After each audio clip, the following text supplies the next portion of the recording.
You like your job is actually pretty interesting for like a pretty girl. So like, what is your client and what do you do day to day? So they're victims of human trafficking. I have two clients, and I kind of just help them look for work, help them like go back into society, because they've been trafficked, so they're not used to like this social life that we have every day. So I kind of bring them back to that and help them with work, help them like this is how a resume should look, like you should add this to a resume, you shouldn't add this, like just life skills basically. It's such a big job description.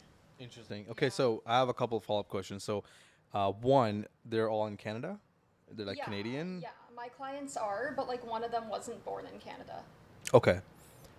So, how old are these people usually, and male or female? The ones that I work with, they're 12 to I think 24, 24, all female. Yeah. Okay. So what does that mean? Like, what's a usual? You don't have to like go into details. I don't want to like invade someone's privacy, but like, what's the usual story? Like, how does it happen? I feel like a lot of the time it's family. Not having a good family, not having a good support system, not having a place that you can like go make your mistakes and then come back to your family knowing they'll be there and supporting you. Like they don't have that. A lot of the time the family's dismissive. You do one wrong thing and that's it. Like get out of the house. We don't want to see you again. Okay. And when they get trafficked, like, where are they going? Are they staying in Canada or they get like?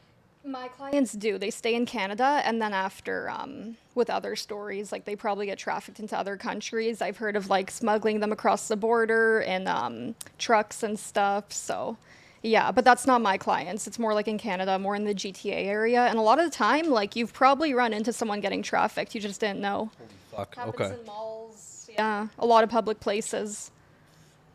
So how does it go down? Like, for example, like there's a girl, she's, I don't know, let's just say she's in college, right? Normal girl, never been trafficked, nothing like that. How does it all go down? Like, what's the usual story? What's their tactics? How do they run into the people that end up like trafficking them? And how do they get trapped? Why can't they leave? Like, what are the barriers and the boundaries? So a lot of the time what happens is like I said like they don't have a good family, so they Yeah. end up becoming homeless and like that doesn't mean living on the street. That means sometimes couch surfing and like going from one home to another. Why did they leave? Like, how did they get kicked out? It depends, sometimes it can be like drugs they got with the bad crowd and like family's just really strict and they don't allow that stuff. Usually the family is like, be home at this time and if not, like we're not going to put up with you, like it's a Okay, so privilege to be here and. got it. Okay, so usually the girl is in a situation where she's desperate or she needs help and she needs something, right? Yes, And then yes. and then they take advantage of that. Okay. Yes, and they see that usually, a lot of the time the trafficker will be like, oh, I can give you a place to stay. You don't have to live on the streets. You don't have to couch surf. Like, I'll provide you with a home that you can always come home to, food. They start to get them into drugs sometimes too, and then it just goes downhill from there, because they're relying on that person for support. That kind of becomes their family. And then from there, they can get them to do anything. Once you say like I'm providing you with a house, I'm providing you with food, like do as I say, and that's usually how it is. Dang. Okay. So like that's like their pimp basically. Yeah. Yeah. So other than food and like shelter and like basic needs, let's just say a girl can provide like found a way to provide that for herself. Like, are they like trapped even deeper than that? Is there like other like what's the word for it? Like, are there other fears that's holding her there? Like, oh, if you leave, we're gonna find you, we're gonna kill you, like something like that. There's a lot of manipulation too in terms of when they talk about their trafficker, they refer to them as the ex-boyfriend. So usually in the moment they think that this is my boyfriend, and it's not just leaving someone who's providing all of this for you. It's also leaving like your number one support system, your boyfriend, your best friend. It's all of that too, and it's all manipulation. Like the trafficker just does this because he seeks on their vulnerabilities and gets them that way. Dang. Okay. And are the girls or like the you can, how would you define like pimps? Like, what would you say? I call them pimps, Pimps? yeah, Okay. but trafficker, and Are they other like terms. juggling bunch of different girls at the same time, and do the girls know about each other? That I don't know. I can't say on that because my clients, all I know is that it was just them, but so I don't know. But with my clients, it was just them. It wasn't multiple girls. Okay. Interesting. All right. And then like, when do they usually find out? Like, okay, this is a bad situation. Let's just say they're, because when you're getting manipulated, you don't know this is bad, right? You just think this is good or this is fine because you're is comfortable. this is comfortable. Like Yeah. you have justification in your mind. You might have a gut feeling where this is wrong. This is not. This might not be the right thing. Like, but you're so in your head, you're lost in the sauce. Let's just assume the girl's like out of that manipulation phase, and they understand this is bad. I need to get out of it. Get out of here. What do they do? Uh, it depends. Sometimes it gets really bad. They get assaulted, and then they reach out to us because police were involved. And you know, the trafficker's arrested, and then they don't have anywhere else to go. It really depends on each situation, but I find a lot of the time shit just got really bad to the point where police got involved. You know, everything was like revealed. You know, this is a trafficker, this is a girl getting trafficked, guy goes to jail, and then after they don't have anywhere really to go, so they start looking for support systems, whether it's like social services or police or, you know, whatever that may be. Okay, interesting. And then when do you usually get involved? And then what is your goal afterwards? I know you touched on it a little bit, but like, yeah, let's just say a client comes to you. This is their situation. What do you do? It's hard to say how they find us because that's kind of like the higher up parts. They're doing all of that. That's their job. And then our job is once they come to us, they become our client and we go from there. But I don't really know what happens behind the scenes before they come to me. Okay. Wait, so I'm sorry, I actually don't even know. Are you a therapist then, or I'm a caseworker. you're a caseworker? Yeah, Okay, like yeah. social worker type of? Kind of, yeah. Okay. In some ways, like I am. I'm a support for these girls, and you know, I'm a comfortable person that they can come talk to. But I'm more of a caseworker, so I get assigned their case, and like I see all the things that they want to improve, all the things they want to work on, and we go from there. Okay, got it. So you're both basically like, you're not like talking to them. I mean, I guess you have conversations with them, but you're more like directing them towards where they need to go for XYZ. Yeah, but I'm also just there to talk and like, you know, I see them every day, so sometimes it's just like, hey, what's up, you know, simple conversation and that's it, you know. Okay. Pretty cool. Yeah. How did you end up doing that, by the way? Uh, Because you were in police foundation. I was. Then you were a security guard. Yeah, for a Then while. you were working as a bartender. Yeah. Still might be doing that here and there. Nightclub industry, yeah. up with that situation again? It was crazy. So I realized after like my whole life, I don't want to be a cop anymore. You know, like what am I doing in this field? Especially as a woman, like, you know, all respect to women who want to go into policing, but it's not for me, especially because I want a family and like I want my safety at the end of the day, you know, which is not guaranteed in policing. So I started to notice that. I went into security, I think 6 years ago. I was working everywhere. So I did Blue Jays, field side. I did Raptors courtside during the playoffs. That was unreal. I did Humber. I was doing security for a lot of different venues and events for about 5 years. And then after with COVID and everything just started to go really downhill with police. And I'm like, I don't want to be viewed as like a shitty person, you know, like I'm a good person and like I mean well, you know. The whole U.S. thing, George, Floyd. yeah, And it that was crazy. It was so much. And I'm like, I can't do this. You know, like this isn't something I would be happy doing. And like, I wouldn't come home feeling fulfilled, you know, and that's what I want. So I started to look at other jobs and I saw this job posting for human trafficking. And I was like, I always had such an interest in that. And I always wanted to help, but never knew how I could. And I was like, you know what? I looked at the qualifications. I'm like, I'm not really qualified. I don't have, you know, experience working with like vulnerable girls at all. So I was like, I'll just take a shot in the dark and apply, see what happens. I applied. I heard back maybe a month later. I had an interview and I'm not going to lie, like that was a 10 out of 10 interview. I killed that. And I was feeling really good after it. And I know they had like a bunch of interviews that day, only one position they were hiring for. They called me later that day and they're like, we're going to give you the job. So I was like, that's unreal. You know, it opened up a whole other avenue that I wouldn't have got into without that job. So yeah, I got into it that way and I love it. It's really rewarding.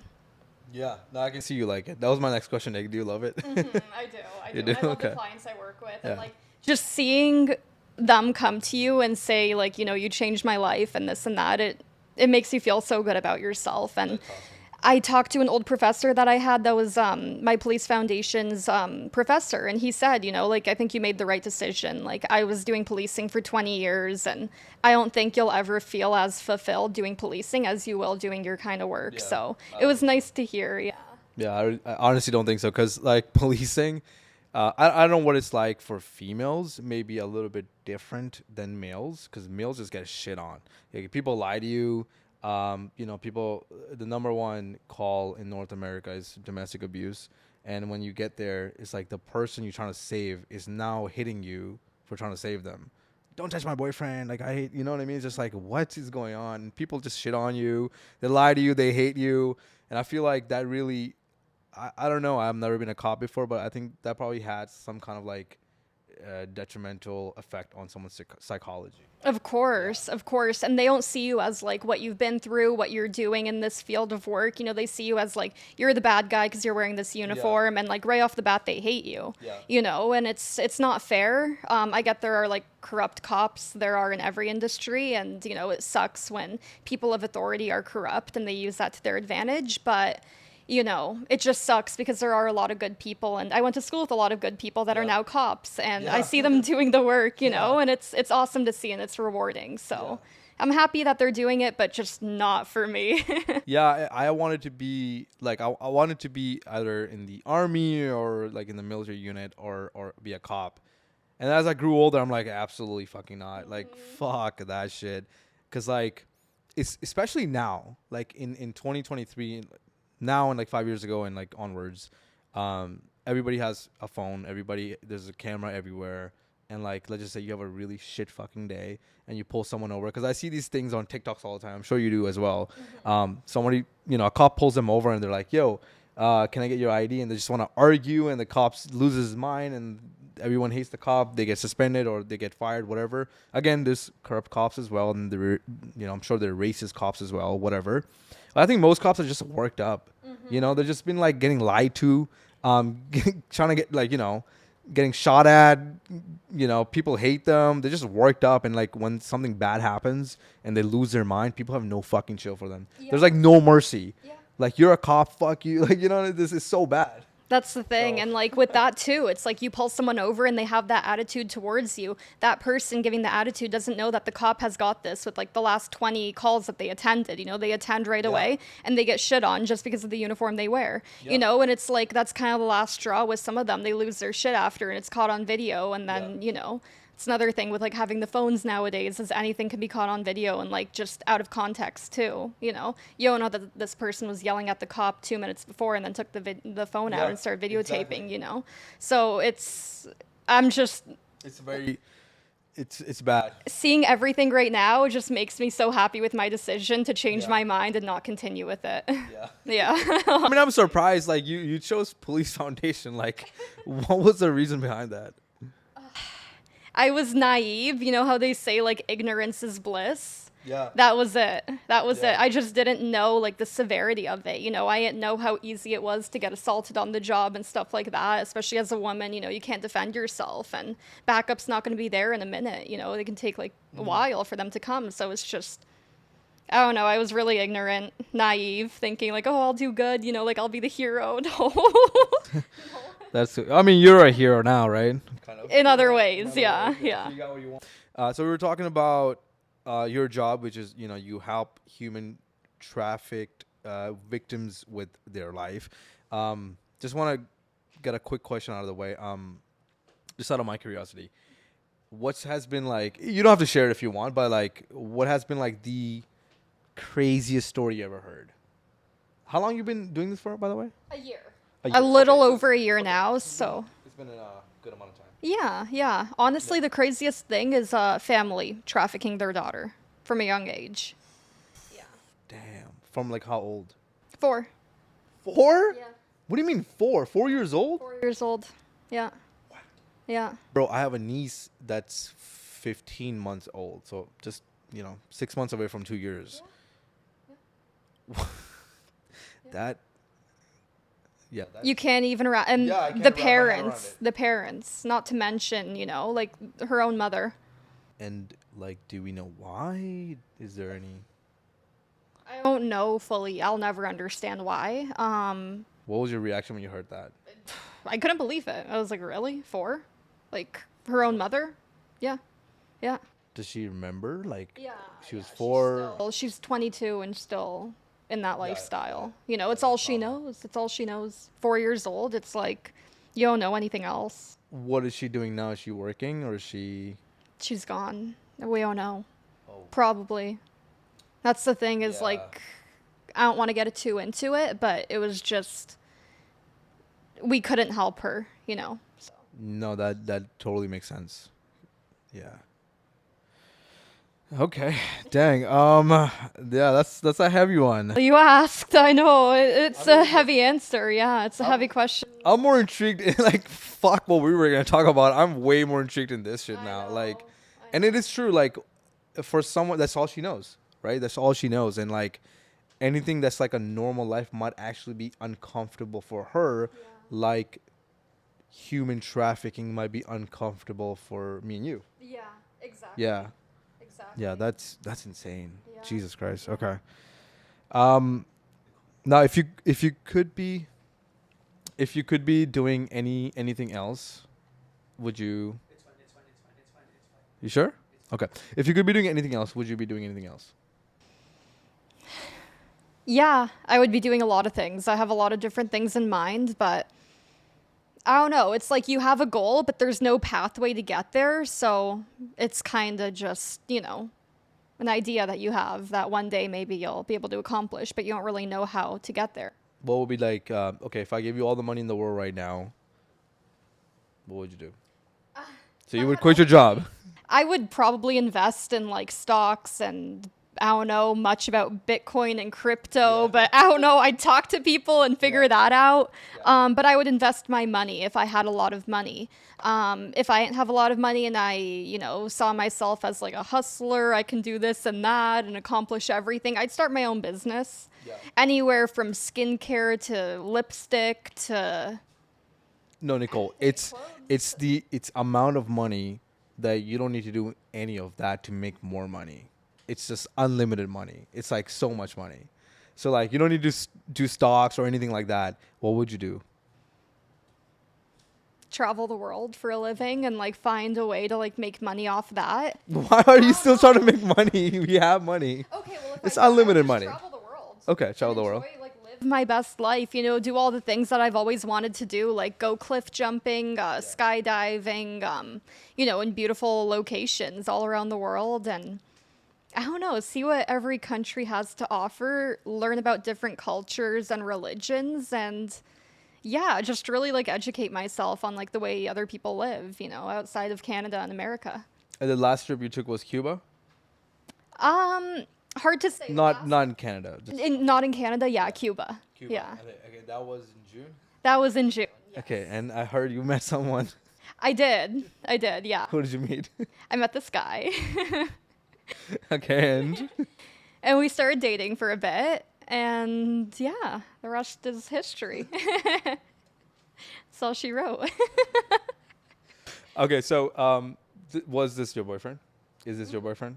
Okay, so Not right now, but my ex, yeah. was your boyfriend? Okay. Out of you're 25 now, right? Yeah, recently. Recently Happy turned- birthday to me. Happy belated. And you You're too. thank you, appreciate that. You're Leo or Libra. You're the day Libra? Libra starts, but the day Virgo ends. Okay. So, I mean, I was born late. I guess you could say it like that. Yeah, that's a good way to look at it. Best of both worlds. They're good. They're two good signs. So you got Virgo and Libra. What about Leo? What do you think of Leos? I think they're great. Yeah. I don't know. I've never had a bad experience with a Leo. So, you know, hello. Like, I like you. You know, you're chill. So, yeah, I've never had a bad experience. Okay, I don't know if you want to get into astrology. There's. Are you into that? Is that your thing? Educate me. All I have to say is that I've had, like, don't get me wrong, I'm not bashing on them, but like Scorpios, I think they're very aggressive sometimes. Like, don't get me wrong, I've been friends with a lot of Scorpios. I love them. You know, they're great people, but I think that they have like an aggressive side that it's tough. I just don't want to say too much. Seems like you have dated a few Scorpios. Yeah. No, talked to a few Scorpios, been friends with some. I don't know, just not the zodiac I choose to hang out with. Not my first pick. Seems like you know what you're talking about. So, for Leos, for myself, what's like the best dating partner, like out of all the signs? I don't know because I haven't It's a dated match. all of them. But I mean, not guys, girls. For me, I don't know. Honestly, I don't know. I'm straight. Don't ask me about like girls and like dating them. fair enough. All right, fine. Okay, so you met your boyfriend at Cuba, right? In Cuba. yeah. Okay. Before that, when was your last relationship? Oh, like 3.5 years ago. Yeah. So 2019? 20. I think beginning of 2020. Beginning of Yeah. 2020. Okay. Yeah. And where did you meet this guy? That's like- The club. and then That's what- like the first recipe for disaster. Yeah. I met my ex at the club. There's your answer. Which club? Oh God, toy box. Oh. Oh yeah, that is pretty bad. That is bad. I mean, if you said any other club, I would have been okay with it. Toy box. Yeah. Toy box is it's been ran through. Yeah, for real. Okay, toy box. And like, what about the one before? How many like real love have you had? Like, you probably had a lot of boyfriends, a lot of dates you've been through, and a lot of guys you dated, whatever. But like the true loves, like how many do you have? I feel like the last one was one of them. Could be wrong. I don't know. I don't think I've ever been in love. It's sad, but yeah. I don't know. Been in, like, true love, Well, when been you through date obsessed? someone, you're not in love right off the bat. You know, like you gain that love for them, and I don't know. Haven't got there, to be honest. What was your longest relationship? A year and 3 months, maybe, like a little over a year. Okay, and then you didn't feel like you loved him or anything, or No, and by the way, okay, it's- love is a very subjective word. I get that, but what I mean is like you're really invested. You really like this person. You want to spend all your time with them. You want to invest more. That's what I mean. Well, have you ever been in love? Absolutely. Then what would you describe love as? I'm more of a feeling guy, so it's like I feel very, I want to protect her. I want to Okay. provide. I want to make sure she's safe, she's happy. I want to make sure she's like I have this feeling to make sure that she is thriving in life. That's what I would call love for myself. Basically, like making sure she's very well taken care of and that like she's safe and nothing will happen to her. Yeah.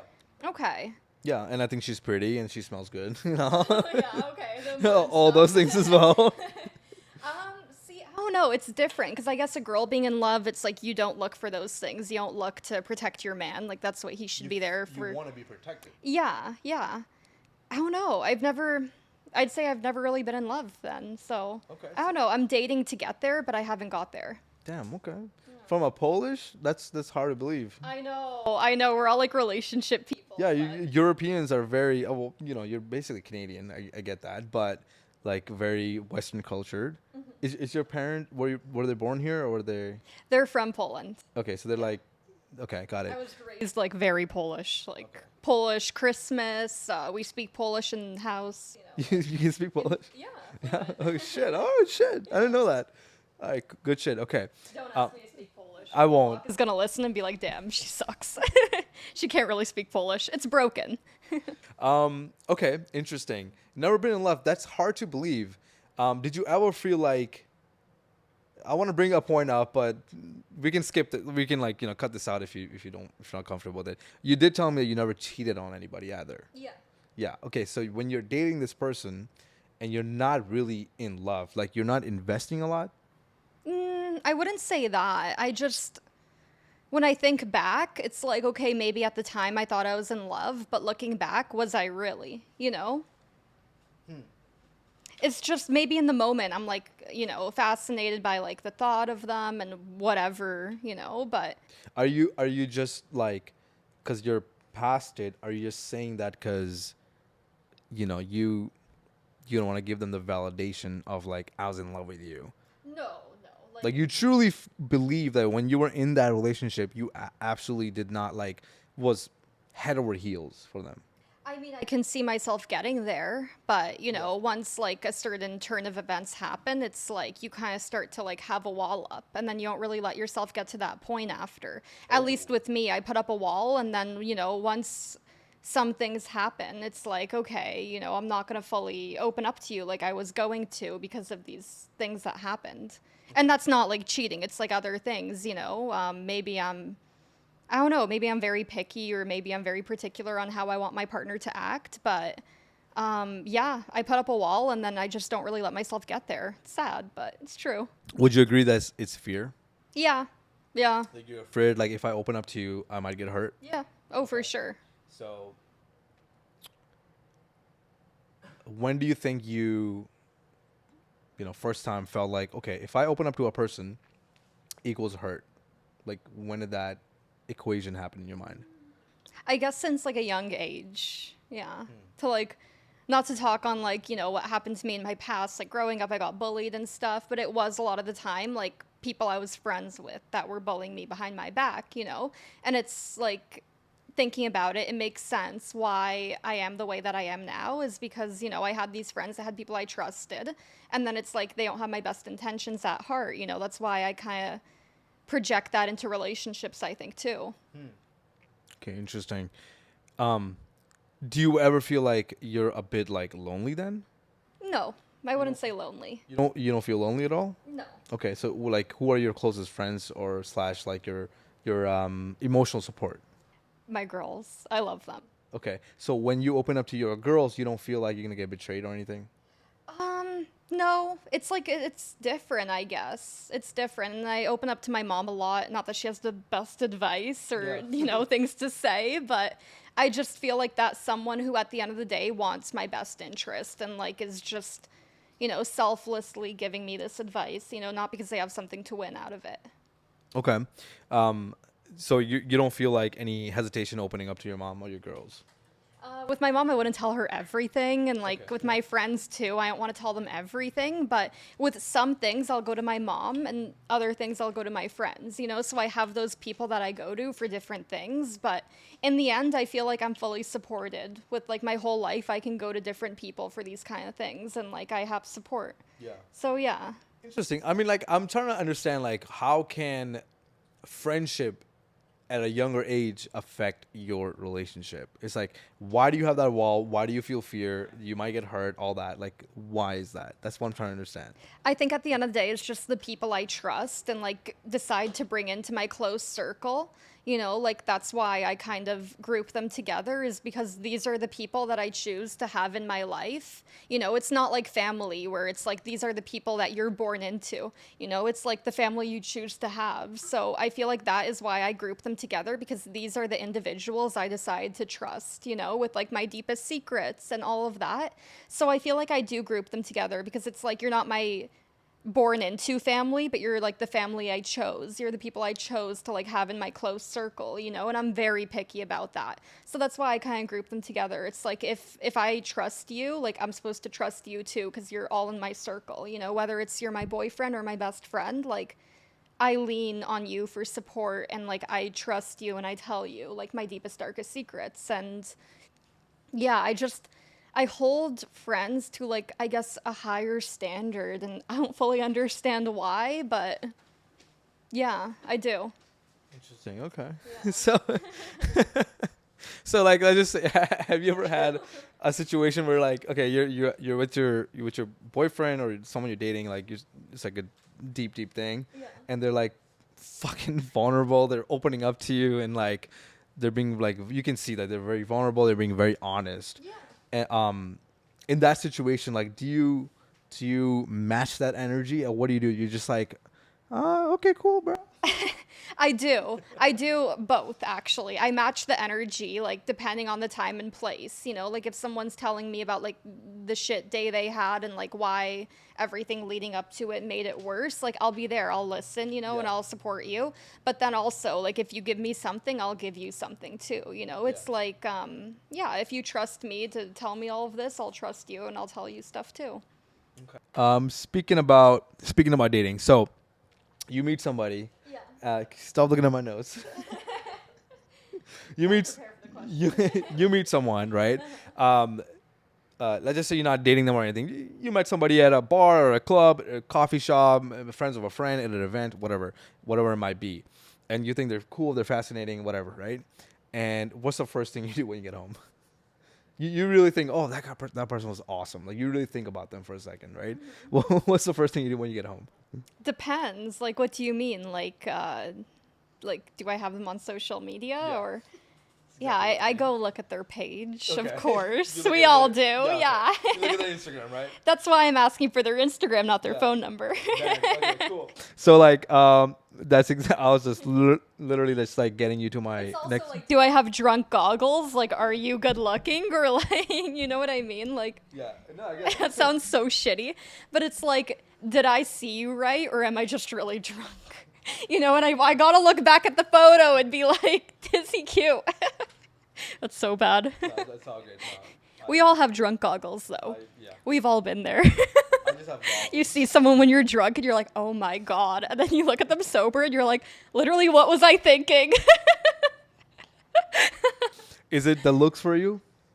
Both. Yeah. Well, it depends what we're talking about, but I need both. I know certain someone that you liked that wasn't very tall. Who? I can't say their name. Okay. Can we beep it out? Oh God, no. Well, yeah, he wasn't the tallest, but Yeah. What was about him? I want to know. I heard in that class you guys also had as well. I don't know if he actually took police foundations. Yeah, He was in one of your classes, right? but either way, he's not my type. He's a good look.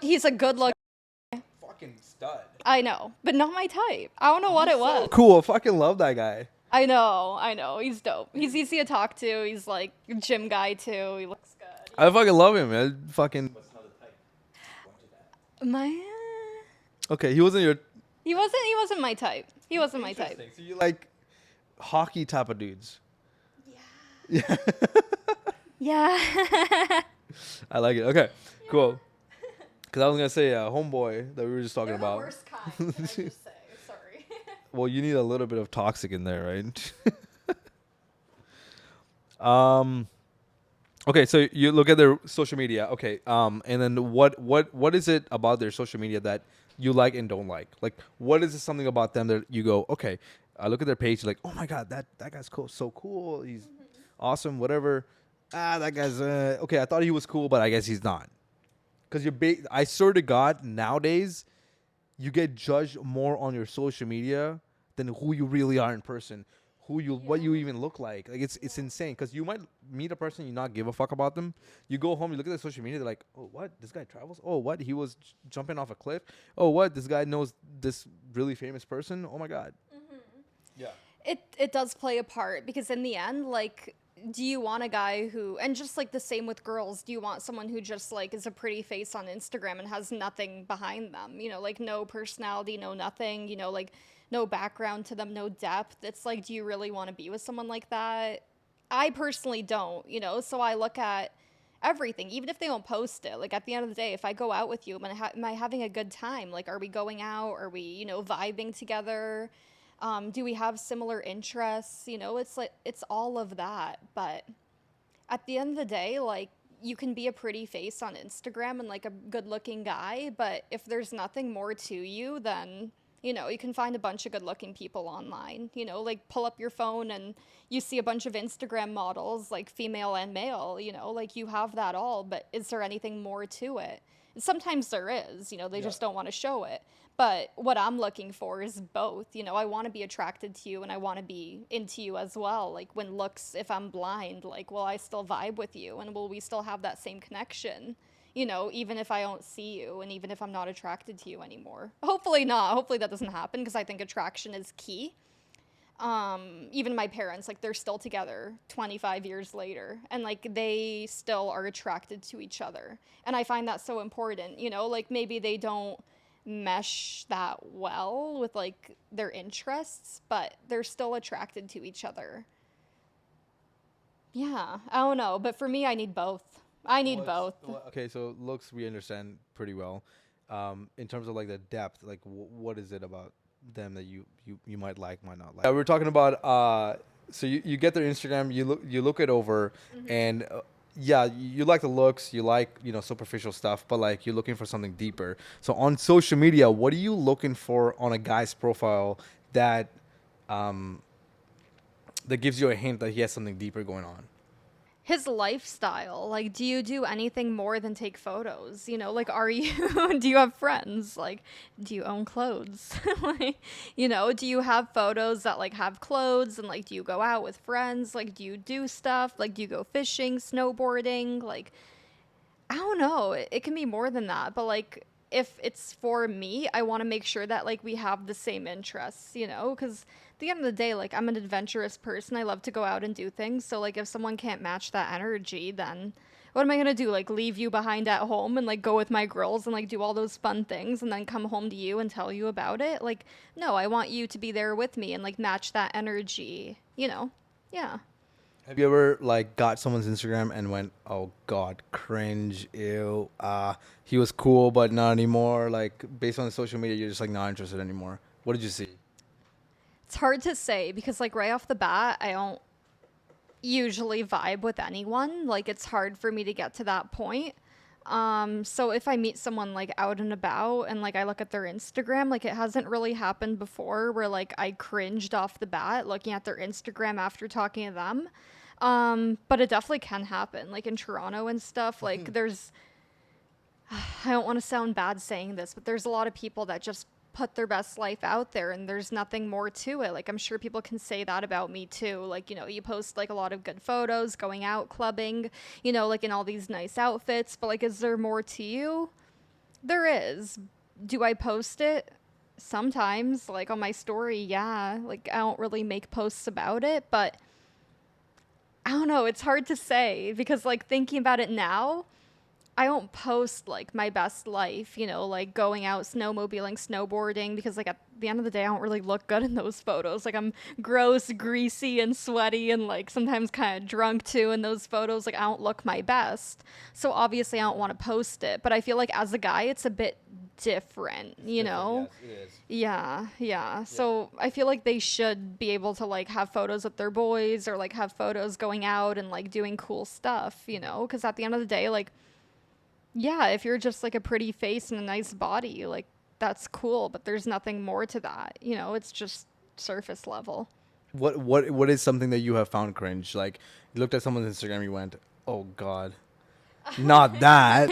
When they're like more obsessed with themselves than like females. Like if I'm sorry, like I think there are gender roles and I think that like men are able to do some things that like women aren't able to do and the same the other way around. Like I think women are able to do things that men really aren't not allowed to do, but it's just not as socially acceptable and like that comes with too like having a girl she can post like these nice photos, but like if that's a guy doing the same thing and like there's nothing more to it, it's kind of like I don't know, like you'd say the same. There is double standards for males and females, right? Yeah, there's this whole movement of like how we're all the same. We're not. We're equal, but we're very different. We're very unique. What works for a girl doesn't work for a guy. What works for a guy doesn't work for a girl. There's definitely differences between the two genders. Get over it. And yeah, I agree. Works for a girl, like it will never work for a guy unless he's trying to attract more guys. So like if the guy is posting, for example, like let's just say he's very good looking, he's tall, and he has really good body. He's just posting that. It's honestly just gonna attract more guys. It's not gonna attract any girls. Once a girl sees you shirtless one time at the beach, okay, she knows what you look like. Get over it, you know. Yeah, But with the yeah. girl, it's like you can post a beach bikini photo for the rest of your life, and you'll be okay. You'll be totally fine. It depends too. It depends too. Because with me, like, I don't want to only be posting bikini photos because I have like family on there, like with work and stuff too. But it's like, I feel like it's a gray area where there's no, I don't know. My It's point, just hard. my point is like if let's just say your family and your work they couldn't get on your Instagram, for example, right? They can never see it. If you post bikini pictures, just like a different angle, different lighting, different beach, just for like 100 posts straight, you'll still get a bunch of likes, you'll still get a bunch of validation, you'll still get comments, you'll still get likes. I think I said likes, so engagement in total, and then also you will still increase your following forever. That's the girl's reality. I don't know if you'll always increase your following, because if you're posting photos like that from the beginning, then you might need something more to attract people to your Instagram. You know, if it's the same stuff all the time, then like people are going to get bored eventually. They're going to want to see more, you know, and they're going to want to, yeah, they're going to want to see more. And at the end of the day, if that's all they're seeing, I don't know if it's going to attract. It's not going to attract the right people. Definitely not. Yeah. It's not going to attract the right guys, or following in general. But what I'm saying is, like, if a guy does that and a girl does that, the guy, he will cap out on the second picture. But a girl can post that 100 times. It might not be the right audience, but it will still grow. Like, your Instagram will still grow. You'll still get like a lot of applause, maybe a lot of hate from other girls as well. But it will just, you know, you can stick to that strategy and actually grow your Instagram, which is crazy. So what I'm trying to say is, like, overall, yes, if you zoom into it, yes, if I'm looking at a girl's Instagram and it's just bikini pictures, I'll be like, okay, so you're like OnlyFans girls? Like, what's going on here, right? Is there more to it? You know, I'll be turned off. But a guy wouldn't even get that far. The guy wouldn't get nowhere with it. It's like the rules that apply to a girl and a guy is completely different. On a deeper level, it's like a girl is judged on how pretty she is. Because if you go back to like evolutionary psychology, and like a while ago, your looks indicate to survival, and a guy's performance indicated survival. So on Instagram, it's kind of the same principles, where if I am posting me skydiving, me in a Lamborghini, me with high status people, let's say I'm like with Drake, I have a good body, I have abs, I'm also traveling, like all these different things that are going on in my post, that just shows that I have survival skills that makes me attractive. But a girl just based on looks. So It's true, and she can make money off that too, depending what it is. You know, if people like her face, she can be like, okay, you know, I'll make a makeup brand out of that, you know, and I'll start selling lipstick or like eyeshadow or this or that. And if they like her body, she can start selling workout plans, you know, and go off that. Versus a guy, it's a lot harder to do, I think. It is. yeah, a guy's is harder to do, but I'd rather be a guy than a girl any day. Because with girls, it's like if you're born a certain way and you look a certain way, it's kind of like game over for you from day one. And you can't really do much about it unless you go to the gym and you do like Botox and all this shit. With the guys, like, you might be unattractive, you might be short, you might not have the best body, but you can get that through hard work. You can change your status. You can go from low status to high status. You can do a lot of different things that are like under your control to become more attractive. With girls, it's kind of like you're kind of capped.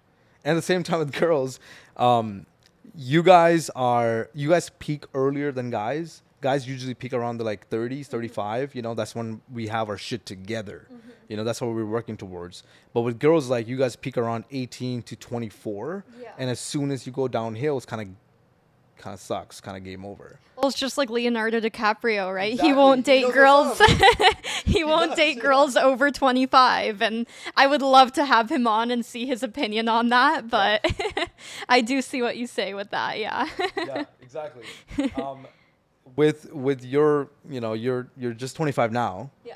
I feel like you're still like in your peak. You're still doing great. You're doing great work, and you look great. When do you think you're gonna get like married or something, or like kind of like committed to a person? Like, do you have a date in your mind? Because you guys also have a biological date too, right?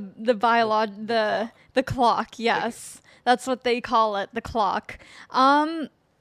I always said growing up, like 26, I'm going to be married, I'm going to have kids, like I'm going to have my whole life figured out. It's not like that, you know, like I'm 25 now and I'm like, I can't imagine having all of that at 26. Now I'm kind of pushing for 30, you know, like maybe 30 I'll have that, but it really depends on like what your life is and like who you have in your corner, you know, if you're, you know, engaged by like 25, if you have a serious relationship at that age, or if you're still single.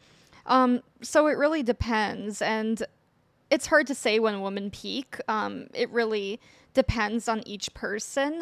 Depends on like their life and what they've gone through and like their previous relationships. So it's hard to say. But I don't know. What do you mean, like, peak? Like, do you mean, like, in terms of, like, having your most friends and, like, you're the most, like, carefree and, like, living your best life? Or in terms of, like, having a family and settling down? Like, what do you mean the peak is? The peak is based on Suicidal. society's norms. So it's like a guy's how we're judged is like based on how much money we make, how if we're able to provide or not, protect or not. Are we able to be like calm in situations where we need to be calm, but it's chaotic? You know, basically performance. But with girls, you guys are judged based on mostly your looks, but also like your nurturing side of things. So, are you able to take care of a family when the man is out? You know, in modern terms, it's like cook and clean. Are you able to like cook and clean and do all those things, do all the chores, take care of the kids, make sure you're a good mother, you know, the motherly nature type of things. Now, here's a good question for you. Go for it. So you kind of said two things that contradict each other. You said that you want a woman that stays at home, cooks and cleans, but you also want like a good-looking woman. I feel like that's two different things because like the guy looks for the girl who looks great, you know, like she looks attractive, this and that. But, you know, he also wants like a stay-at-home kind of girlfriend who can do all these things. Those two contradict each other, and it depends because that one woman that he wants to look good and like other men to look at her and be like, wow, she looks beautiful, but she's with him, you know, like that's one woman. But the one that sits at home and takes care of the kids and doesn't go out and, you know, like she's wearing an apron most of the time, like not to gender role, but she's staying at home taking care of the kids. Like she's not going out looking good and like doing all those things. I feel like you can't have both, and I feel like they come at different points in your life.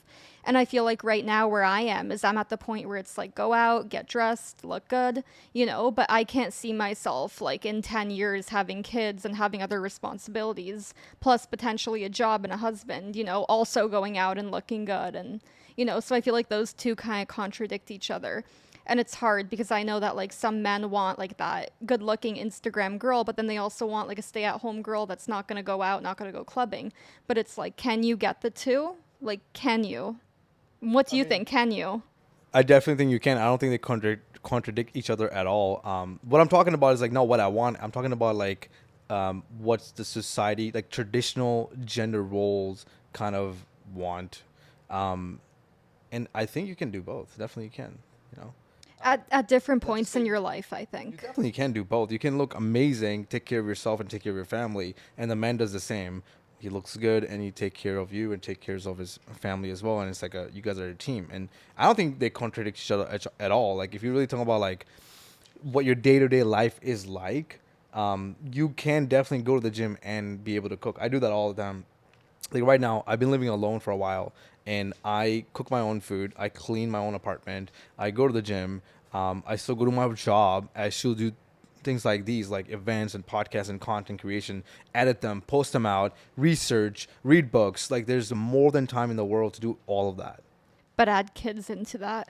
Add And you're kids. 32 or 35, you know, and kids, you know, with school and everything, you know, they go to school for that time being. Maybe, yeah, you can work out and go to work and do all of that, cook and clean, but are you really going to have time for the kids and like everything else after that when you're done your day? Like, are you really going to have the energy, you think? Absolutely, I'll tell you why. Because I'm coming from like a first-hand experience. Like at my house, my brother's married, and we have a 15-month-old niece, and you know they do a lot of things together. So like either one of them cooks or the girl cooks or the other one cleans, and like they also have the baby just doing random like she's just doing stuff, like she's watching TV or whatever, or like she has him in her like, you know, lap or whatever. Like you can definitely do all of that if you're able to manage your time properly and then also stay focused at the task hand. Really, it just comes down to like really, you know, professional skills, you can say. Yeah, I think you can do both. Yeah. We'll see. We'll touch base in 10 years and we'll talk about that and we'll see how 10 years later, I'm calling you. You know what, Nicole? I'm so sorry. Like, yeah, you were totally right. I can't do both. I look like shit. I don't know where my kid is. And we'll touch base on this, and I'll be like, "Do you think you can have both still?" And we'll see. I think you can, and I think you bring up a good point. Like, you're right. There, you can't do everything. You can't get everything done. Everything that you sign up for, you're taking away from whatever else that you might be taking away from based on your priority. I do understand that, but I think when it comes down to like the most, like if you have 4 priorities a day, you can get them done. That might be like, okay, I want to cook and clean. That takes about an hour each, and then I want to take care of my kid and my husband. I think you can do it. You know, it's if you prioritize the right way. Now, I want to ask you this question. You said, I think we talked about this. You said you have never cheated on someone. Have you ever been cheated on? And it's okay if you don't want to answer that. Yeah, I have. Okay. I've been in 5 relationships in my life, and I've been cheated on twice. From what I know. From the same person or like a different relationship? 2 different ones. Okay. Yeah. And why? What happened? Did you guys talk about it after? No, it's kind of like once I find out I've been cheated on, like that's it. You know, like there's no conversation after that. It's like you cheated and that's it. Yeah, but you never bothered to ask them like why. Just be honest. Why? They might give you a bullshit answer, but like, did you ever ask them why? The first time I got cheated on, I didn't know till much later, and at that point, I was kind of checked out of the relationship, so I didn't really feel the need to ask again why he cheated. I kind of just had my answer that he just didn't like me enough to not cheat. And then the one after that, we were not on good terms. It was kind of like we broke up and that was it, you know? So there was no reaching out to him asking why he cheated, you know? It was Cheated after you guys, before you guys broke up?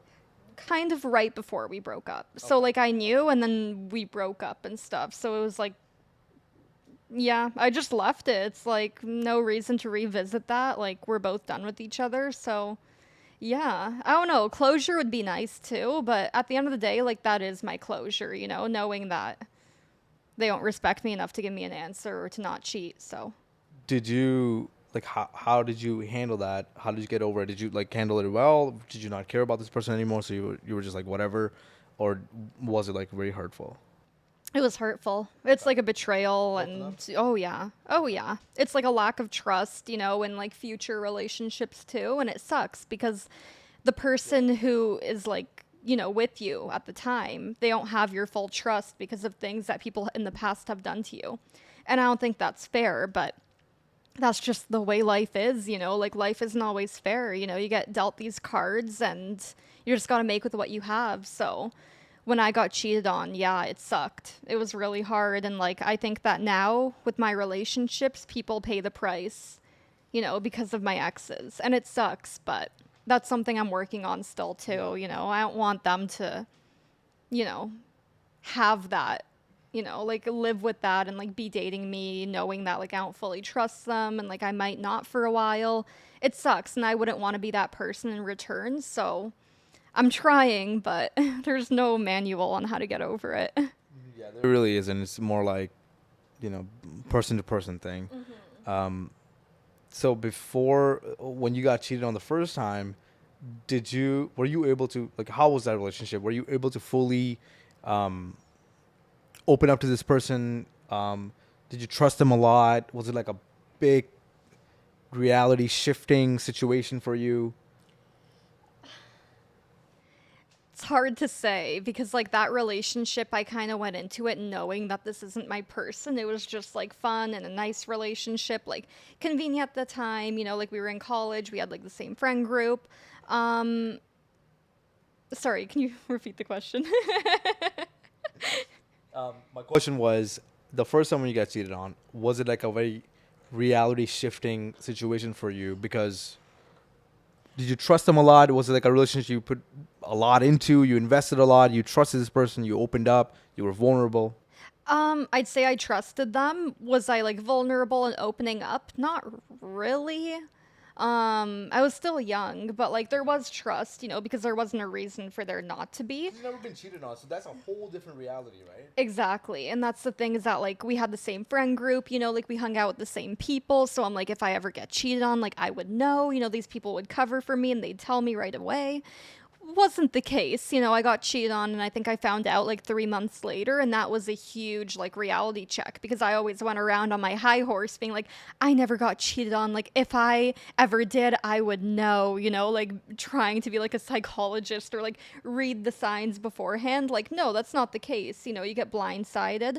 And yeah, I got cheated on, and I found out like way after the fact, and I was just so shocked because it's like, I never saw the red flags before and I never saw them after it happened, you know? So then that also shifted my reality to be like, will I ever know in the future if I get cheated on? Like, will I be able to see the things that I didn't see this time around and be able to catch it before, you know, before I get blindsided and like told 3 months later, yeah, you got cheated on, girl.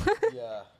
Yeah. Do you feel like now, like in relationships that you're in now, or a person you're dating now, like do you ever feel like, do you ever have anxiety like they don't reply to your text for a day or two or something like that, or they're a little distant, you're just like your heart's beating out of your chest like, oh fuck, are they cheating on me? Oh my God, a day without hearing from them? Yeah, I would lose my shit, you know? Because it's like, if I'm in a relationship with you, I expect to like not be left in the dark for this amount of time, you know? How long is it? Is it an hour, 2 hours? Like how long is it? It's hard to say, you know, like, are we living in the same time zone? Are we living in the same country? Like, it depends. But at the end of the bat, like, at the end of the day, it's really hard to say. It depends on each person. But, you know, if I don't hear from them for like half a day, yeah, I'm going to lose my shit. I'm going to be like blowing up your phone, texting you, being like, what the hell, you know? Maybe not the healthiest way to handle things, but you know, that's just my instant reaction, is just to blow up their phone, and maybe if they see 20 missed texts, they'll let me know right away what happened. Do you think like that reaction of you blowing up their phone, like does that come from your first relationship where you were cheated on, or is that a thing you did even before that? Damn. It's a good question, but it's a hard question. I don't know. I'd say it comes from me being cheated on, though. Yeah. Yeah.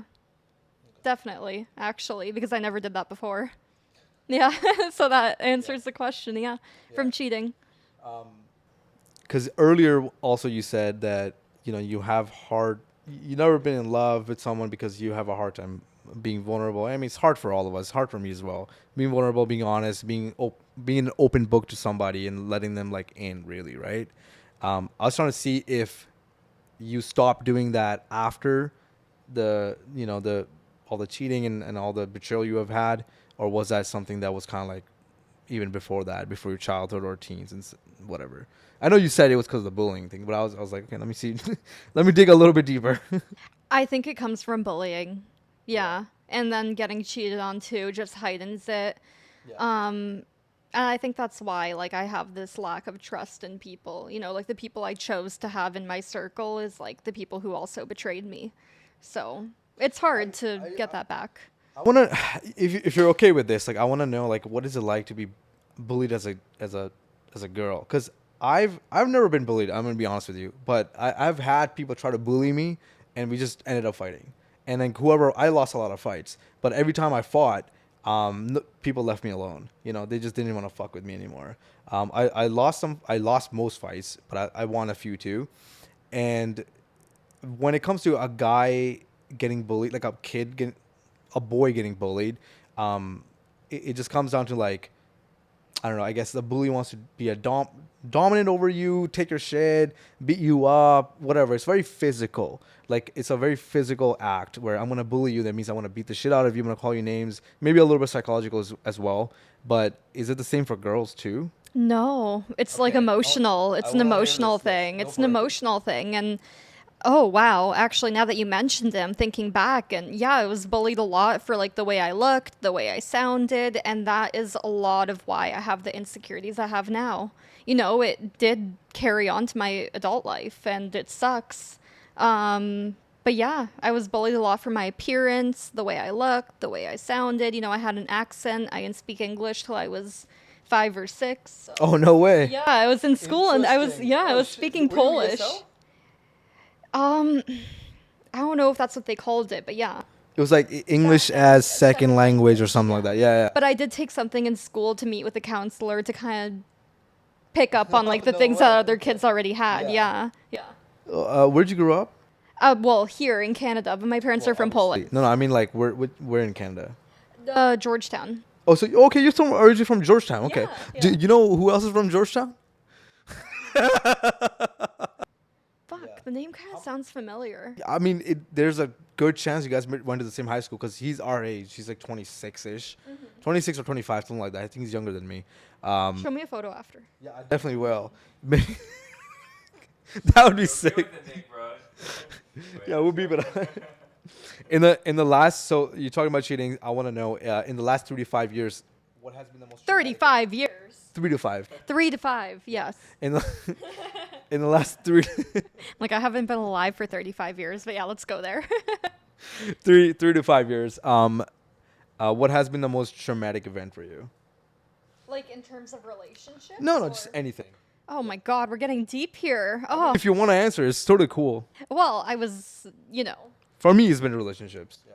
no, I was attacked before, and that's why I don't want to go into policing too. So that's part of it. But yeah, I was attacked, and yeah, changed everything after that. Really? Oh shit. Okay. That's why I keep saying like girls need to learn how to fight, and like every female friend I have, and I keep telling my brother like as soon as our niece is like, well, my niece and his daughter, is like 3, we're putting her into jujitsu. Like, I tell that to everyone. If you know jujitsu, not only like you will carry yourself in a way you will probably won't be attacked, but if you are, like you can easily handle multiple threats very easily. You should look into it. I mean, I will. Kickboxing. Brazilian jiu-jitsu. Kickboxing as well, that's striking. Brazilian jiu-jitsu is grappling. So when somebody grabs onto you, what do you do? Fuck, I wouldn't know. Exactly. You tell me. Exactly. Exactly. If you want to go into that, do you want to go into that story, like what happened with the attack? No. Okay, that's fine. That's totally cool. We're coming up to the end now, but what do you think of most men? Are most men players and cheaters? It's hard to say because I don't want to like generalize because everyone's different, but I think that social media. Let me rephrase the question then. Yeah. Are most men cheaters and players / potentially cheaters and players? Like maybe they have never cheated, maybe they are not players, but they potentially could be, or they have the ability to.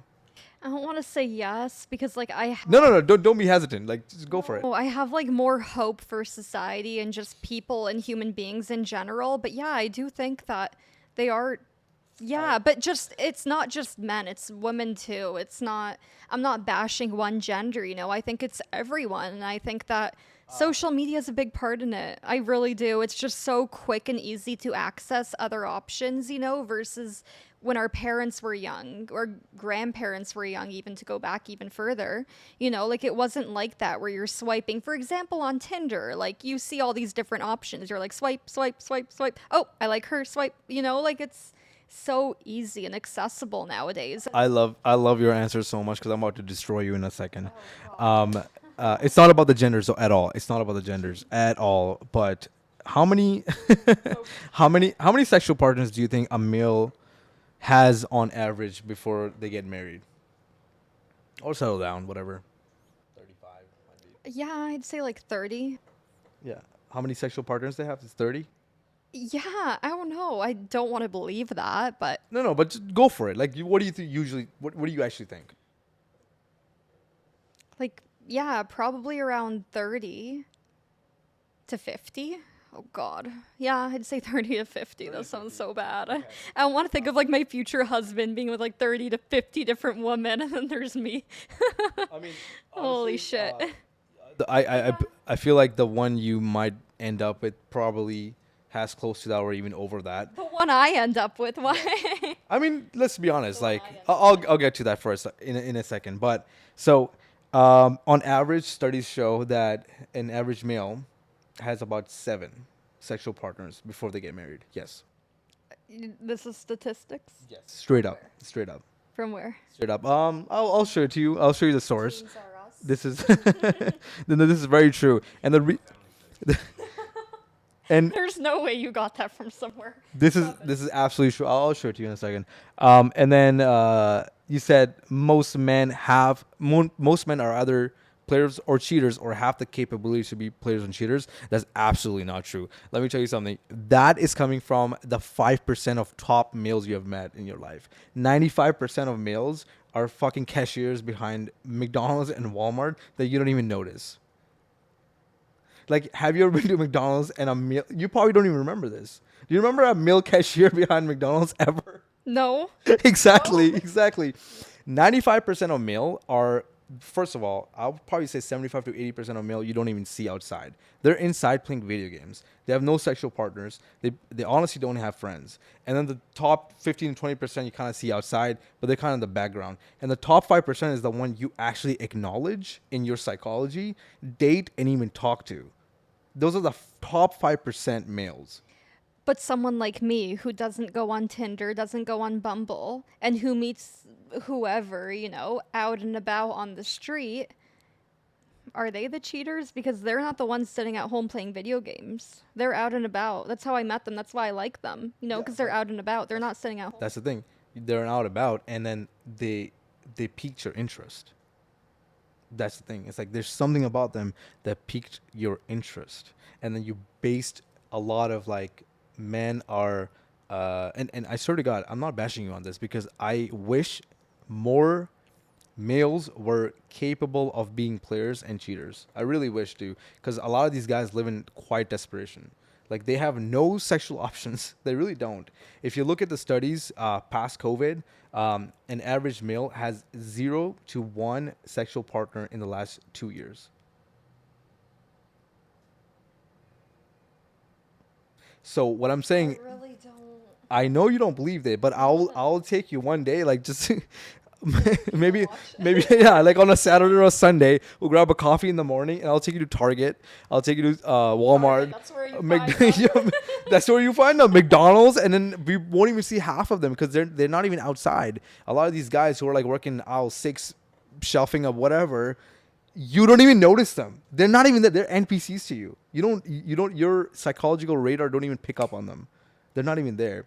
So a lot of this is based on like the top 5% you have met in your life, which is like in a club, and also you've noticed them, you acknowledge them, you talk to them, you're attracted to them, and you see them as a human being.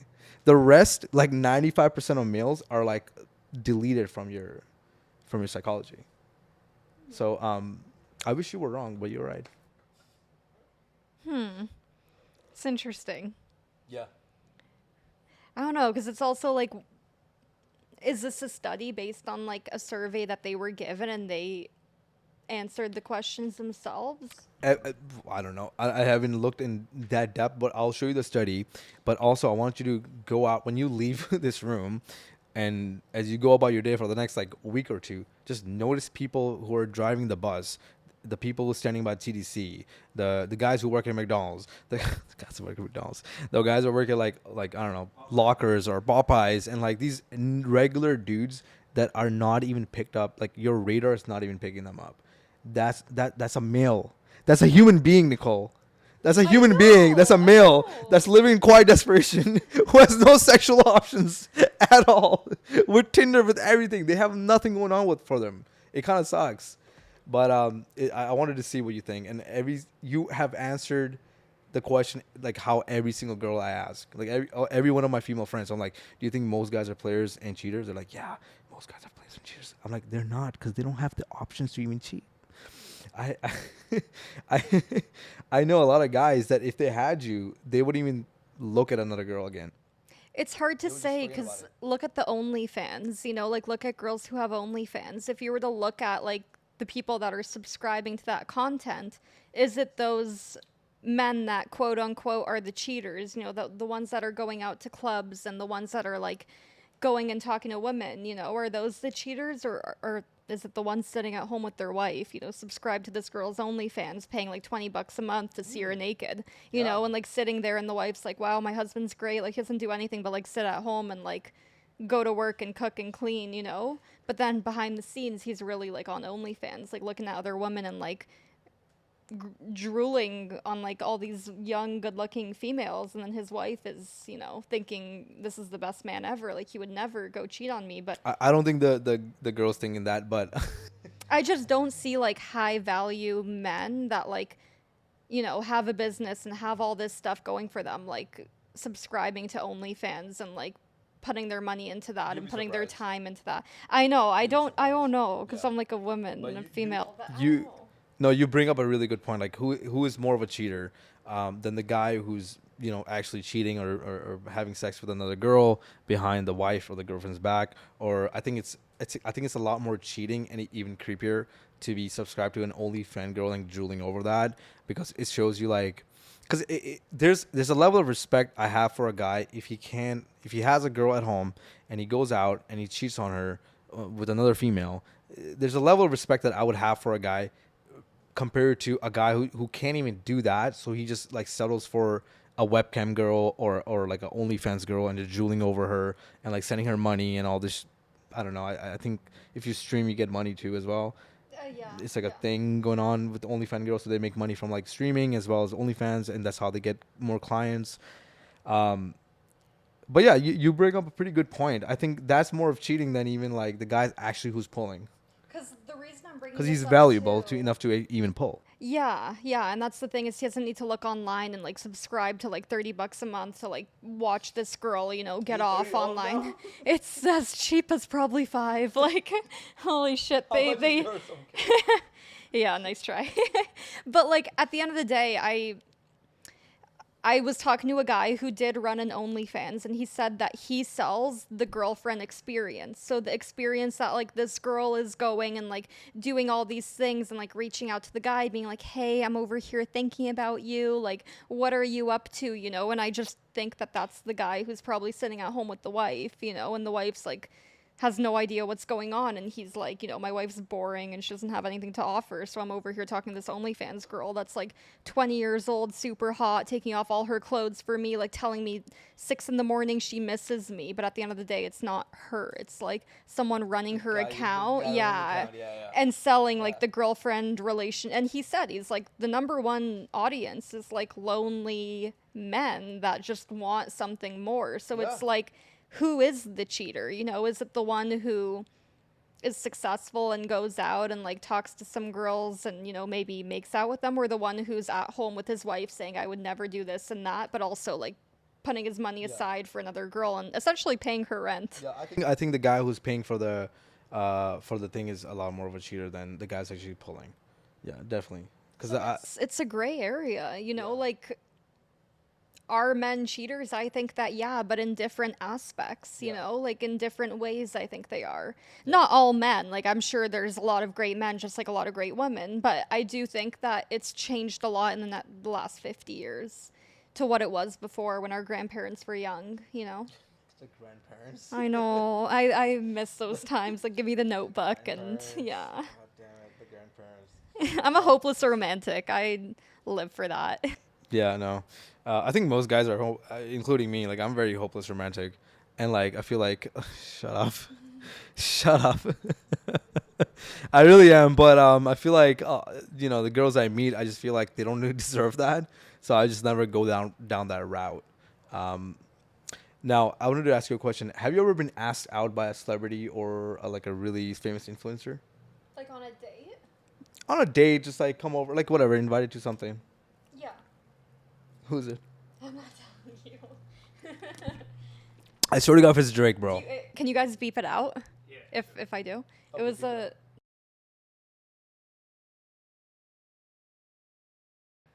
And also Is that Blue baseball? Jays. I got Yankees player. Yankees, Blue Jays. When I was working there, it was fuck. What's his name? Oh my God. Fuck. Yankees player? Yes. We need some air. One second. Every It's- player in every team ever. Yeah. I was working on the court side or the field side, and then he got one of the guys to go over there and like give me his number. Oh my God. Yeah, catch it. What's his name? Black guy? No, I ain't go. He asked me on a date, I go. No, listen. What's that? I just wasn't into him. He's not my type. What's? Hey, he's my type. Can you hook me up? I have his number. Do you want it? Absolutely. I still have it. Yo, I saw you play last night, bro. I lost $1 million, bro. Interesting. You know what? That brings me to my next point. It's like, for dudes, like, what I was talking about earlier.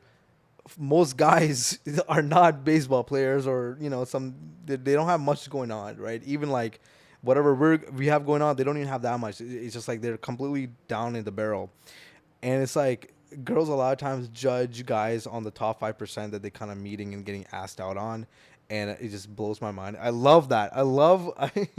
I really, I love that. I really do, because it's like you guys are so delusional. It just helps me in life.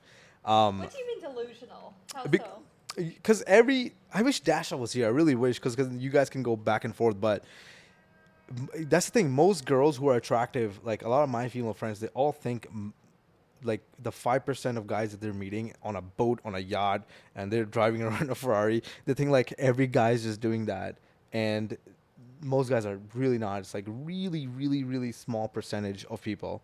Well, it's not just that. It's not the guys I meet. Like, you have to remember, too, I worked security. There was another I- question coming up soon. I worked security. I went to school with, like, male dominant, police foundations. That's like 80% males. I'm not talking about, like, the 5%. Just with my experiences, even with, beep this out, but, like, that's your average guy, that's like, maybe he's not cheating on his girlfriend, but he's getting very close to the idea of cheating, to the point where, like, I would not be okay with if my boyfriend were doing that. Yeah. That's your average 95% guy, So I don't know. At the end of the day, like, I'm not looking at the 5%. I'm looking at, like, the general population, and it's not.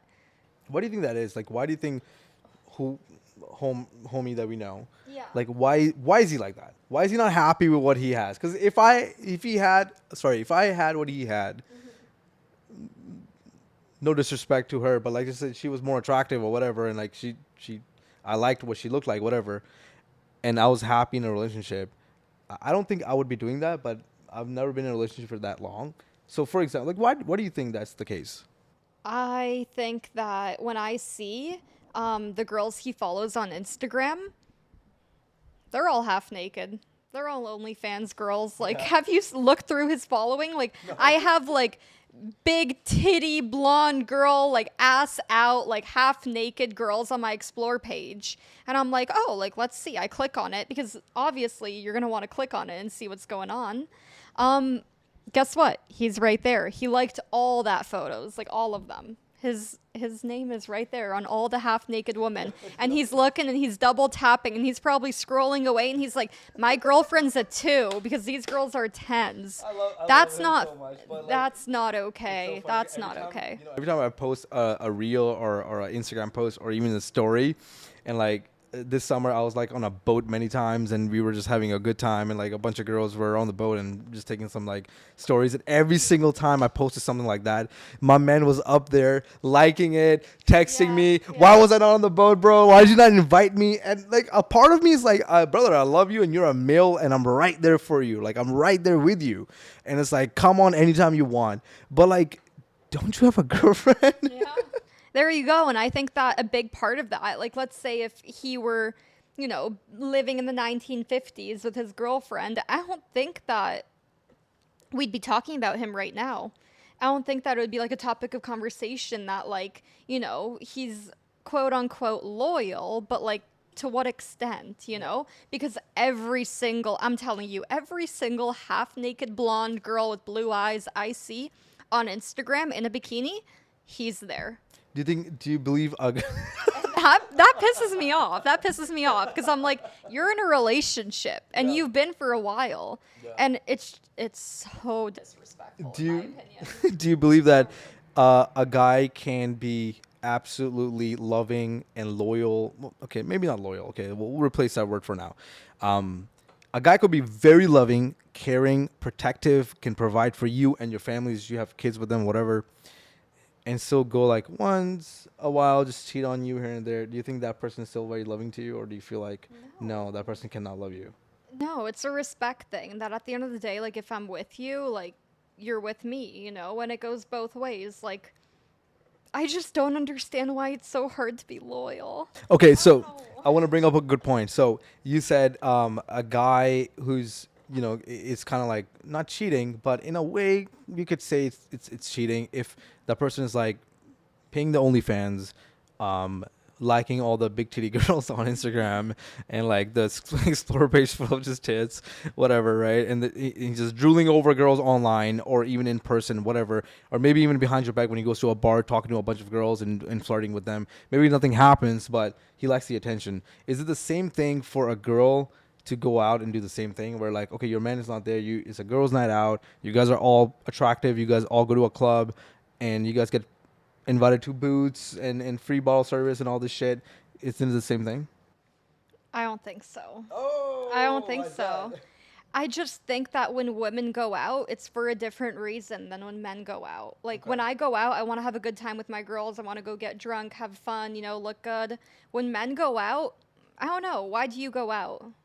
Why do I go out? Aside from business. I only go out for business, and like I haven't been out in so long because I stopped doing what I was doing earlier with the club, and I haven't been out. And I honestly don't feel like going out at all, unless I'm going out with my girl, because that's a lot of fun. But I don't want to go out with a, it's just stressful. It's more stressful than fun. And I But I do understand that most guys do go out to get laid or get a girl. Yes.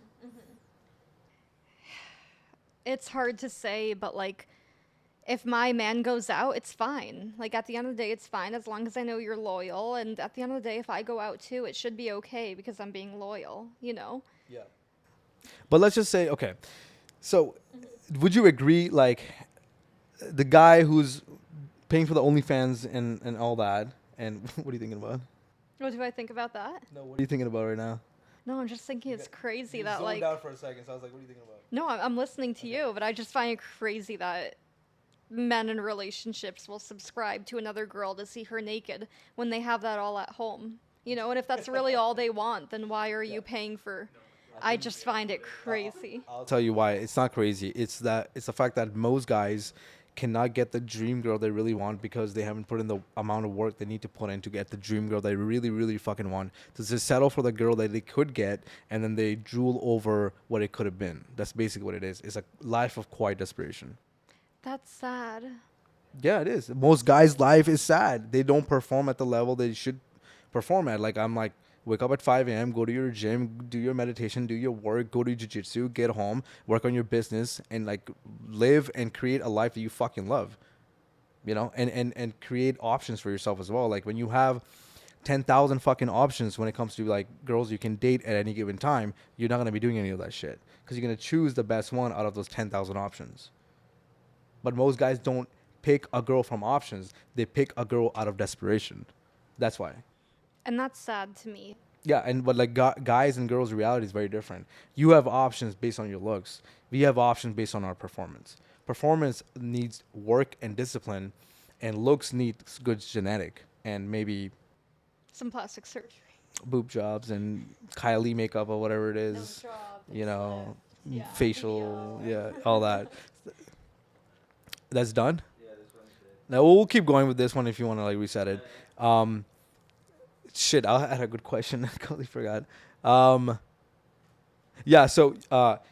based on the guy who's going out, OnlyFans, whatever, doing all that shit, he's not doing anything wrong, right? If you look at paper, like, did I fuck her? No, it's not cheating, whatever, right? No, but you're judging him based on his intentions, right? His intentions and maybe a little bit of his actions, but really his intentions because he's drooling over it, right? Yeah. Right? So same thing with that. When a girl goes out to a club, her intentions are to get attention. So it's like, isn't that cheating as well? Not always. You're no. looking for something outside of the relationship.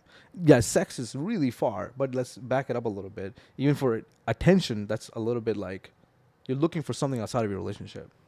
Not always. Not always. Sometimes it's just to like have a good time with your friends and you know, like just have fun, have your makeup and hair done, and go out, you know, get drunk in a place that's not your home. Sometimes you want to go out and like have a different change of scenery. Um, I don't know. I still think it's different. What if I'm like, okay, we're dating, and I'm like, hey, instead of going to a club, why don't you guys go out, go to a restaurant where it's like there's no bottle service, there's no guys coming up to you, grinding on you, all this shit. You guys can do the same thing, but do it at a restaurant because I feel more comfortable with that. How would you react to that? I'd be fine with it. Like at the end of the day, if I want to go out with my girls, the thing is, like sometimes I want to dance. Sometimes I want to like let loose and like have a good time and like just enjoy the music and like vibe with each other. Um, Now, if you go to a club and you can do all of that, for example, but there's no guys at all, except for the DJ. The only guy there is the DJ. Then what? I feel like it's different though. So you get what I'm saying. I get it. But, like, I don't know. So the guys really do make a big difference. Like, Like I'm not gonna lie, I went to a gay club and like it was horrible. It was horrible. I had like girls coming up to me, be like, "Hey, what's up, girl?" Like I was getting hit on by females, and I'm like, I hate this. Like this is my biggest nightmare. Like, guys, sorry, is this how guys? we gotta go to a gay club. Yeah, I love it. I get hit on left and right. I don't know. It's the worst. Like when I went to that lesbian gay bar, I was like, I hate this. I don't know the reason behind it, but honestly, even if like no men come up to me, you know, all night, but I'm at like a nice club like Marble or, you know, somewhere nice where like people are drinking, having a good time, there's a little bit of everyone, you know. I don't mind if no guy comes up to me. I don't care. I'm not like hurt by it, you know, but it's just a different vibe when it's like males and females versus like a club with just females. Like it's a different vibe. Like too with females, I feel like there's a lot of jealousy sometimes and a lot of like there's a lot of like envy too, and it's just like it's different when you're with like guys too. It kind of like balances it out, just like how women have other things to offer versus men. I feel like in a club that all kind of comes together. I don't know. I see what you mean where you're going with that, but one sec. Yeah, do you remember? We were talking about if I were at a club with all women. Yeah, we were talking about if the guy was drooling over OnlyFans girls, and then there's a girl who goes out to the club with not the intention to fuck, but like I want to get attention. I look good. I want to feel good. I want guys to come up to me, buy me drinks, and give me compliments. Isn't that kind of like similar to cheating? I feel like yeah, because like if you're going out for that reason, then yeah, it is, you know. But if you're going out to have a good time with your friends and then that stuff happens, then it's different. But if those are your intentions to go out in the first place, then yeah, that's a little bit like malicious. But here's the thing: what happens is like every time even a girl cheats on a guy, if you ask a guy, "Did you cheat on her?" He'll probably say yes or no, right? Mm-hmm. A girl will always say no because female has this ability to justify things really well in their minds. So when they cheat on someone, it's never that they cheated on someone. It's that the fact that the guy couldn't provide something. So it's like, yeah, well, he couldn't provide something. I didn't cheat on him. I just got what I needed. I got fucked by by a certain someone because I needed that, and he couldn't provide me that. So it's not cheating. I got what I needed. So when girls go out to the club, they never go out with the intentions of I'm gonna do this, maybe subconsciously, but when they get there and that happens, they always justify it like, oh, well, I didn't sign up for this. It kind of happened. But at the same time, you're a girl, and you're pretty, and you know you're going to hit on. You know what you're signing up for. No, don't say that. It's not that I know what I'm signing up for. It's just like when police get hired on and they're like, well, you know, you died. You signed up for that. Like, no, I didn't. You know, I didn't sign up to go to the club and like get hit on and, you know, like have someone come up to me and like try and make out with me. No, like that's not what I signed up for. I signed up to go out with my friends and have a good time. And, you know, if that happens, that happens. But also in the moment, what are you doing to not let that happen, you know? I love this answer. So what do you do to stop it from happening? Well, if someone tries to make out with you, Yeah. you walk away. You say, like, I have a boyfriend. You push him away. Like, where do you draw the line between like, okay, you're in a relationship, you're in a club, and like maybe make out is a little too far, but where do you draw the line between like, okay, this is too far, and this is okay. It's hard to say because every relationship is different. Like people have open relationships and they're okay with like, getting cheated on as long as like it's communicated, which that would never be me. I can never get cheated on and like, oh, just tell me about it and I'll be okay with it. Like, no, that's not the case. It's hard to say, but with me, it's like where I draw the line is like, do people know you're in a relationship? Like, are they coming up to you, talking to you for like 10 minutes and then like they find out you're in a relationship, or do they kind of know right off the bat? It's hard to say. Depends So, on each person. so where do you draw the line? Like, make out is too far. Yeah. Oh my God. Yeah. Touching, holding hands is too far. Yeah. Okay. Buying a drink. Mm, depends. Like, if you're a girl, getting a drink bought for you, it's one thing. But if you're a guy, like spending your money on another girl, I'd say that's going too far. Okay. But if you're the girl, like, just wants to go and have a good time and like get a drink bought for her, like, what I do, I'm so bad for it. But like when I get a drink bought for me, this is like even before, before relationships, even if I was single and I wasn't interested, I'd have a drink bought for me and then I'd be like, okay, like, I'm going to go to the bathroom and like I'm going to go pee, like I'll see you after. And then like I just don't see that guy again. And like I make it my mission to avoid him at all costs for the rest of the night. If I'm not interested, like if I'm in a relationship, yeah, I'll do that. But if I'm single and I'm not interested, I'll still do that. It's so bad. The tactics remains the same. The intentions changes. Yes. Okay. And it's so bad. But I'm being honest. Yeah. I'm not gonna. You know what? I really throughout this podcast, I really appreciate your honesty, because I can tell you were honest the whole time. Yeah, you were Too honest. Yeah, no, definitely, you were really honest, and also you had ownership and accountability as well. So really respect that. My last question is, if you have a boyfriend, are you allowed? Is he allowed to have female friends? Like 15 of them. Very hard to say because I don't want to be the one to go in and be like, listen, you're not going to be friends with any women. I don't think that's right. But at the end of the day, like, who are these relationships that you have? Who are these friendships? Have you guys ever hooked up? Do you guys like have a history? If I were to look at your old text messages, like, would I be uncomfortable with the conversations you guys are having? Like, does she know that you're in a relationship now? Are you guys open and honest about like people that you're seeing? Like, what kind of relationship is it? Because I know a lot of the time too, people have like relationships that are like quote unquote friends, but like they hook up sometimes, like they have that. And like to me, I would not be okay if my boyfriend had a friend like that like they used to hook up and like they sometimes do, but like not really anymore. Like, no, I don't want him being friends with someone like that. Like, that's not a friend, that's a fuck buddy, But I don't know. It's hard to say. If there was never any history of kissing and like, they've all had their own relationships in the past while being friends with my boyfriend, that's one thing. But if it's like they've been single, they've been flirting with each other, this and that, like they've kissed once or like they've never met before, but they would DM all the time, like that's weird to me. Like what kind of friendship really is that? Like, are you guys really friends, or are you both just like two attractive people that kind of like to, boost each other's egos and talk to each other and like hit each other up and like what kind of friendship really is it? It's hard to say because I do have guy friends that like I've been friends with, I would never hook up with, and like they genuinely are my friends, and like, yeah, I'd vouch for them saying like that is my friend, but I know it's not always the case. So And that leads me to the next question is like, if you have a boyfriend and he's like, how many guy friends do you have? And you're like, however many it might be, and he's like, yeah, no more.